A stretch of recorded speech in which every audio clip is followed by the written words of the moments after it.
പാലപൂത്ത കാവിൽ നമ്മൾ കണ്ടുമുട്ടി ആദ്യം തമ്മിൽ പങ്കുവച്ചതേതോ കവിതയായി മാറി.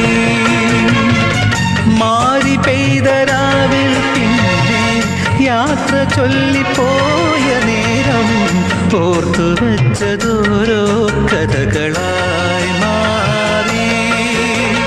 സ്വർഗവാതിൽ പാതിചാരി ദേവകന്യ നീ പാട്ടിൽ പറഞ്ഞതെന്തേ? സ്വർഗവാതിൽ പാതിചാരി ദേവകന്യ നീ പാട്ടിൽ പറഞ്ഞതെന്തേ? നീലമാനത്തെ നക്ഷത്രപ്പൂക്കൾ മുട്ടായി പൊഴിഞ്ഞിടും തീരത്ത് ഒന്ന് പാട